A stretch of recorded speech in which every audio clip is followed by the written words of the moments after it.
Bringing diversity to economy. Now, in nature, when a section of it fails, there is enough diversity for everything else to compensate. Let's say a certain species of tree just dies off from a certain kind of bacteria or a certain kind of inability to reproduce based on an effect from its environment. Other trees compensate for that lost species of tree, other species compensate.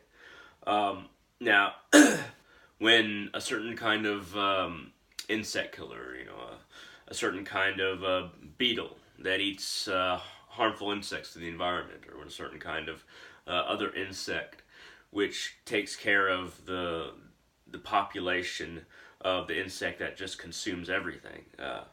When that species dies, then there are enough other species in nature to compensate for that.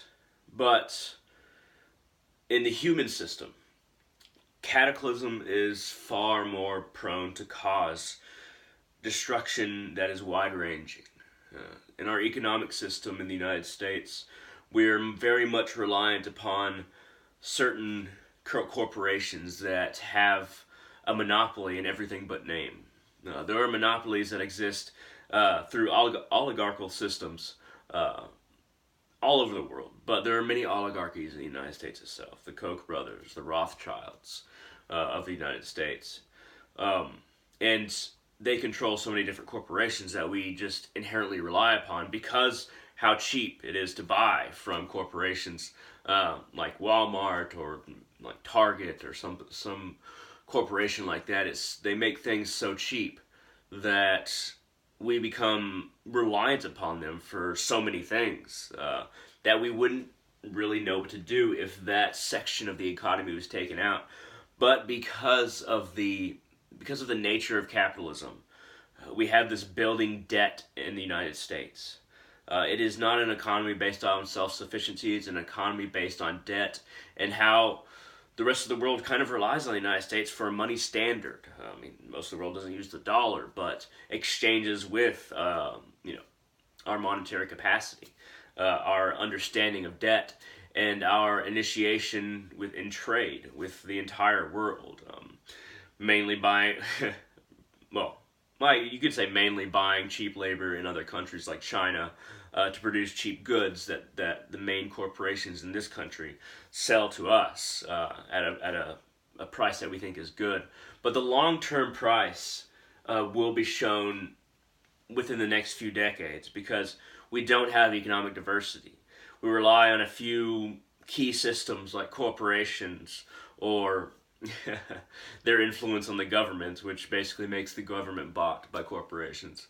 And we rely upon how much they charge for certain things, for everything. And for that to fluctuate would throw our entire economic system, for that to fluctuate quite a bit would throw our entire economic system and our survivability into question. How do we introduce the same diversity that we see in nature that compensates for pieces of it failing into our system, which hinges upon very small groups of people controlling everything as far as the economy goes? The 0.00001%, maybe even less than that, that controls the rest of the 100% of us the little people. We can choose to buy things that are more sustainable for not only our environment, but for our economic system. Now, it isn't more expensive to make things organic. Before the 60s, everything was organic. And despite prices, despite the illusion that it's hard to make things organic, it simply isn't it isn't harder to make things organic. The farmers are forced to rely on Monsanto and how they produce seeds that don't produce seeds, so they keep having to buy from them. Pesticide companies control so much of the food market that people are forced into a system in which they buy things that they don't really need. Farmers is my point here, whether it be pesticides or seeds that they could buy from other sources, but cornering the market and through propaganda, companies like Monsanto have put farmers in a position where they have to buy from them. Now, on an individual level, what can we do to bring greater diversity to our economic system? What we can do is to, like I said, be conscious of what you buy. Buy from small businesses more. Decide that it's okay to pay a little bit more if we're going to buy from a small business, because that supports a better foundation in the economy instead of relying upon a few corporations or a few brands. Um, always buy always buy that which is healthy for your body rather than that which is cheap. Now, as far as buying organic, that's a slightly different issue, but organic is much better for you. But and then the standards for that have gone down over time, which is troubling. But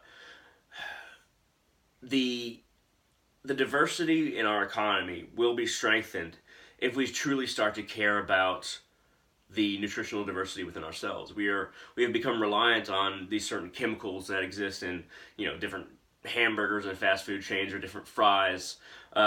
We learn to crave them. There are addictive additions of chemicals into junk food that perpetuate the cycle of us buying from them and then getting fatter and more addicted, and then buying more. Be conscious more of what you're taking into your body so that you're not reliant upon these chemicals that they willfully place in many foods in order to make them more addictive.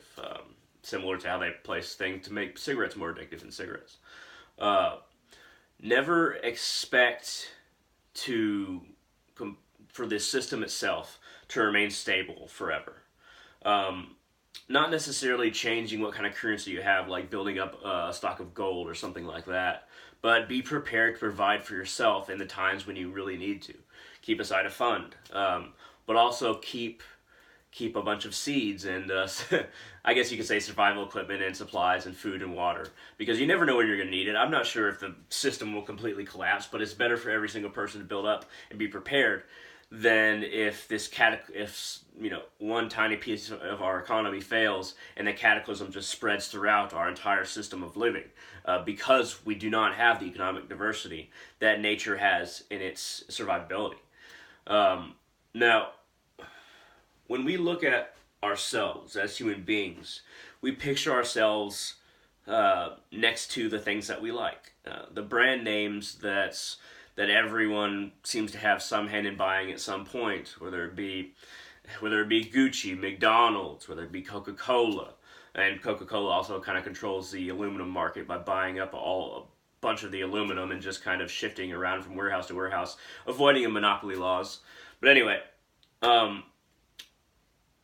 try to be conscious of what you're buying, what you're taking part in, and what that company does to its employees, but also in what kind of chemicals it places into its products, so that you know completely everything that you're taking part in. And the more self-aware you become as far as what you're consuming on an economic level, the easier it will be to break off from these addictions, even if it's not a physical addiction, but ideological or social addiction to certain brands.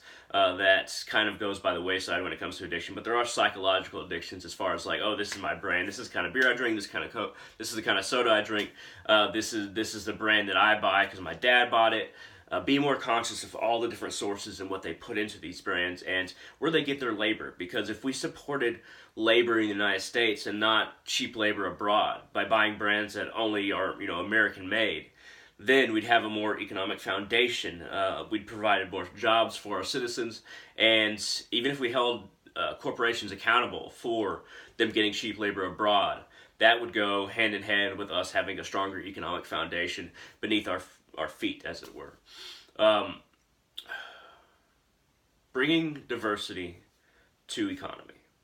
This has been the subject of this video. I hope it's been interesting. It's been a bit of a rant, and economics is not my strong suit, but over the years I have noticed quite a bit about our reliance upon certain corporations and our addiction to them, psychological and sometimes and physical a lot of the time when they put these chemicals in the food. But hey, thank you very much for watching. If you like this video, I'll hit that thumbs up down there. It really helps out the channel. Feel free to comment in the comment section below if you agree with me, disagree with me, you just want to say something general. I'm open to comments. I try to respond to as many as possible. But there's been quite a bit recently. It's been a lot of traffic. So thank you. Consider what you're supporting, what you're buying, and just try to be more aware of your economic environment. Thank you very much. Y'all have a great day.